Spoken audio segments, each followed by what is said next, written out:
Bismillahirrahmanirrahim. Assalamualaikum warahmatullahi wabarakatuh. Perkenalkan, nama saya Y. Fahrian Zidni dengan NIM 200103076 kelas 4D Tadris Matematika UIN Mataram, mata kuliah Strategi Pembelajaran Matematika. Di sini saya akan membahas keterampilan dasar mengajar sebagai yang dijelaskan dalam berbagai sumber bahwa keterampilan dasar mengajar adalah keterampilan yang bersifat generik, mendasar atau umum, dan kompleks yang lurus dikuasai oleh setiap guru. Keterampilan dasar merupakan keterampilan panjang untuk keberhasilan dalam proses belajar. Keterampilan mengajar bagi seorang guru adalah sangat penting kalau ia ingin menjadi guru yang profesional. Jadi di samping dia harus menguasai sebagian bidang studi yang dia mampu. Keterampilan dasar mengajar juga merupakan keterampilan penunjang untuk sehari-hari. Dari keterampilan dasar mengajar ini diambil dari berbagai sumber di mana bahan yang digunakan untuk para mahasiswa yang melakukan praktek mengajar di sekolah sebelum dia bekerja sepenuhnya sebagai seorang guru.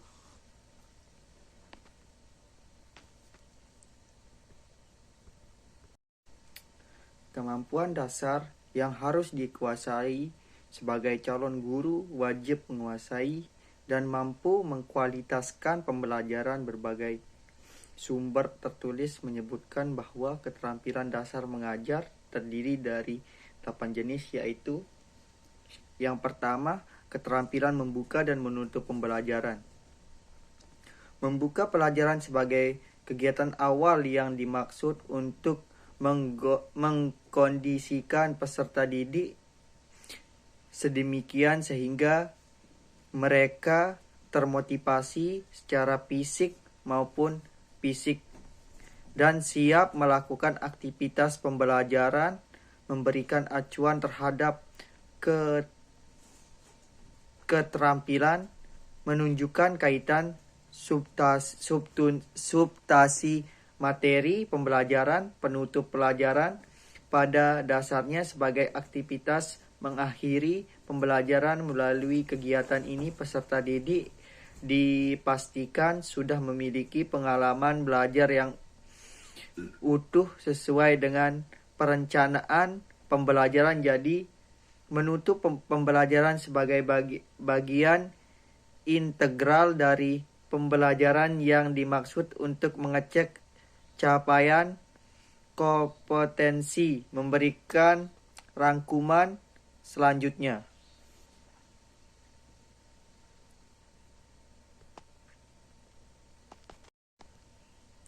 Yang kedua, keterampilan menjelaskan.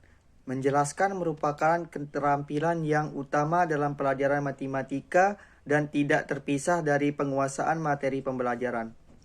Hal ini dilatar belakangi oleh objek matematika yang abstrak dan terdiri dari fakta, konsep, operasi, dan prinsip. Menjelaskan objek matematika dalam pembelajaran sangat erat kaitannya dengan penyampaian materi pembelajaran. Menyampaikan materi pembelajaran dapat diartikan sebagai usaha untuk mengkoordinasikan materi pembelajaran dalam tata urutan fungsional terencana secara sistematis. Menjelaskan dalam hal ini berarti menyampaikan informasi secara lisan kepada peserta didik untuk mengkondisikan siswa belajar dan mengembangkan kemampuan bagaimana berpikir untuk pemecahan masalah. Oleh sebab itu, perlu diperhatikan hal-hal berikut. Yang pertama, menggunakan bahasa sesuai dengan kemampuan peserta didik. Yang kedua, mengungkap dengan lancar dan menghindari kata-kata yang tidak perlu dan berulang. Kalimat disusun dengan kata-kata bahasa yang baik dan mudah dipahami atau dimengerti. Menghindari istilah yang merugikan seperti kira-kira, mungkin, apa, dulu, kalau tidak salah, dan yang sejenisnya. Yang kelima, suara yang jelas kata-katanya. Memungkinkan tumbuh pengaruh mendidik. Yang ketiga, keterampilan bertanya. Bertanya merupakan salah satu aktivitas yang selalu ada dalam proses komunikasi. Memberi stimulus kepada peserta didik dalam bentuk kalimat yang membutuhkan jawaban. Pertanyaan yang diajukan sangat ditentukan oleh fungsi dari pertanyaan itu. Dalam pembelajaran, pertanyaan dapat berfungsi untuk meningkatkan aktivitas peserta didik, menentukan atau membangun proses berpikir, mengungkit rasa ingin tahu, atau untuk memuaskan perhatian. Banyak hal yang harus menjadi pertimbangan dalam mengajukan pertanyaan, antara lain. Yang pertama, ungkapan pertanyaan secara jelas. Yang kedua, memiliki acuan supaya tidak membingungkan. Yang ketiga, menyebarkan kepada seluruh peserta didik. Yang keempat, memperhatikan jeda waktu untuk peserta didik memikirkan jawaban. Yang kelima, jika pertanyaan tidak dapat dijawab, maka diajukan dengan kalimat yang lain yang lebih mudah sehingga lebih dimengerti peserta didik. Yang terakhir, menjelaskan informasi yang sudah diterima peserta didik. Wujud sebuah pertanyaan bisa berperan sebagai menjelaskan jawaban yang salah, memberikan kesempatan kepada peserta didik untuk mengungkap alasan, fakta, atau memberikan contoh untuk mendapatkan kesepakatan.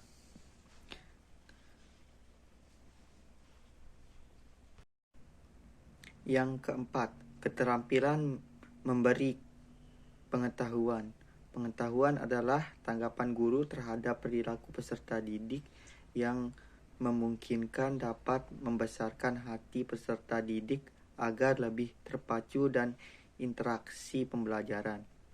Penggunaan verbal adalah aktivitas guru untuk merespon kegiatan peserta didik berupa kata-kata atau gerakan-gerakan menjadi hal yang penting. Di dalam pembelajaran, kata-kata yang penting dalam pembelajaran antara lain bagus, baik sekali, saya puas dengan jawabanmu. Sebaiknya kalian mencontoh temanmu ini dapat membuat peserta didik lebih percaya diri dan terdorong untuk berperan aktif dalam pembelajaran. Pengetahuan dapat pula dilakukan dengan nonverbal, misalnya cara menunjukkan mimik dan gerakan badan, simpati, mendekati, dan sentuhan, memberi hadiah, dan kegiatan menyenangkan. Hal yang mendasar dalam menjadi prinsip pembelajaran pengetahuan adalah: yang pertama, kehangatan dan kuantitas kata atau ungkapan yang disertai dengan menunjukkan suara simpati, senyum, dan berbagai gerakan menyenangkan. Kebermaknaan. Pengetahuan yang harus diberikan membuat peserta didik merasakan dihargai sehingga tumbuh dan meningkatkan perannya dalam pembelajaran. Hindari kata-kata atau ungkapan mencela atau mengejek respon peserta didik yang tidak sesuai dengan harapan, misalnya jawaban salah. Pengetahuan berikan dengan segera dan bervariasi. Setiap respon positif segera diiringi dengan pengetahuan sesuai dengan sasaran baik ditunjukkan kepada individu.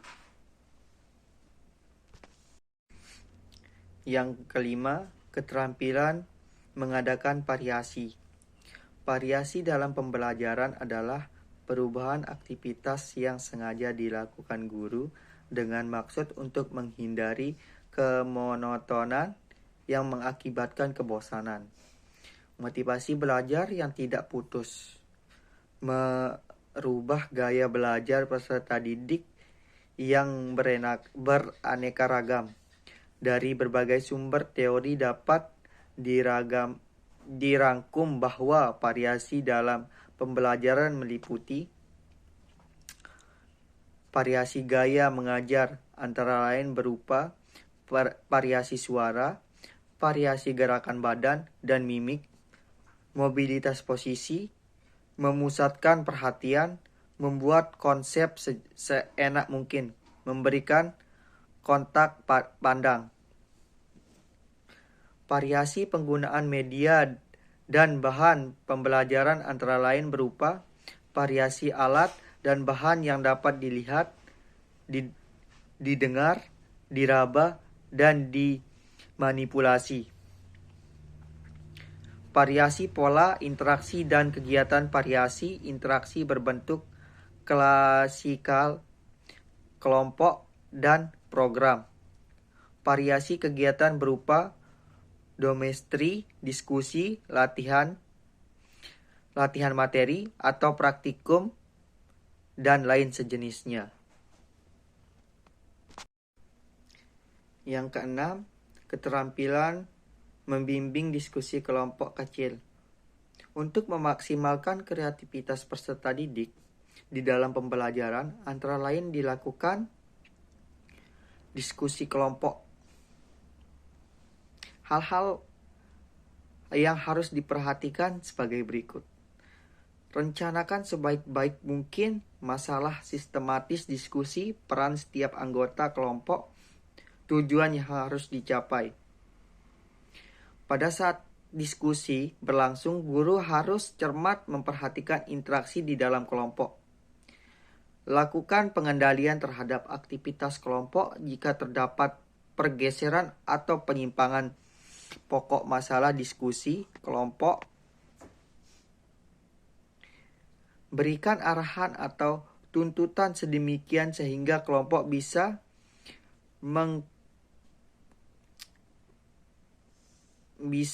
menentukan penyelesaian masalah yang didiskusikan. Jika terjadi perbedaan pendapat sehingga kelompok tidak sesuai pada suatu kesimpulan, maka guru harus memposisikan diri sebagai penyeimbang. Penjelasan semua gagasan menuju kepada kesimpulan penyelesaian masalah yang didiskusikan dengan mengungkapkan ide pokok dari kelompok. Yang ketujuh, keterampilan mengolah kelas. Keterampilan mengolah kelas dengan cara menciptakan dan mempertahankan iklim belajar yang optimal. Keterampilan ini membutuhkan kemampuan guru untuk mengisi aktifkan kegiatan pembelajaran yang optimal, efisien, dan efektif. Oleh sebab itu, guru harus tanggap terhadap karakteristik peserta didik, menguasai materi dan strategi pembelajaran, menguasai cara membagi perhatian, menguasai cara memusatkan perhatian individu, kelompok, tepat memberikan petunjuk kepada peserta didik, tampil memberikan pengetahuan, mengembalikan kondisi belajar yang optimal.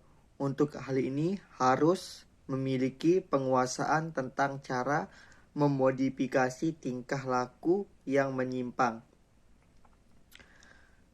Tampilan pengolahan aktivitas belajar dalam kelompok mampu menentukan dan memecahkan tingkah laku yang menimbulkan masalah.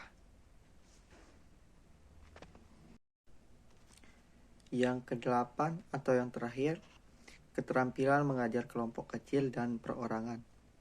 Aktivitas mengajar kelompok kecil dan perorangan umumnya terjadi jika guru melakukan pembelajaran secara klasikal.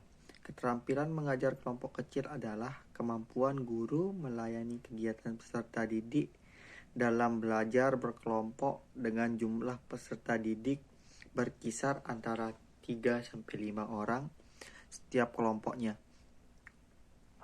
Sedangkan keterampilan dalam mengajar perorangan atau pengajaran individual adalah kemampuan guru dalam pembelajaran dengan memperhatikan tuntutan atau perbedaan individu peserta didik. Memberikan dan menyebutkan gunakan pendekatan perorangan dengan memperhatikan hal-hal berikut. Guru harus menyampaikan kehangatan kepada peserta didik. Guru harus peka terhadap peserta didik dan kebutuhan peserta didik. Guru perlu mendengarkan secara simpati dan merespons secara positif terhadap pikiran peserta didik dan membuat hubungan yang saling percaya. Guru bisa membantu peserta didik jika peserta didik menghadapi masalah pada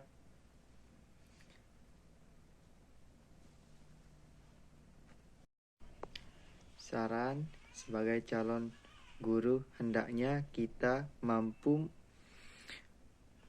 menciptakan suasana belajar yang kondusif dan efektif, lalu mengembangkan keterampilan yang tepat sehingga proses belajar mengajar berjalan dengan baik dan menarik.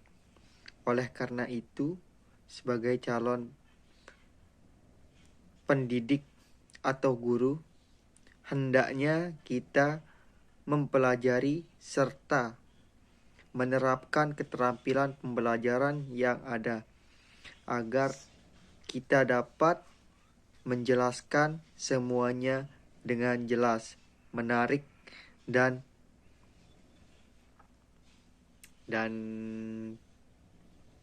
menyenangkan. Sekian dari saya. Assalamualaikum warahmatullahi wabarakatuh.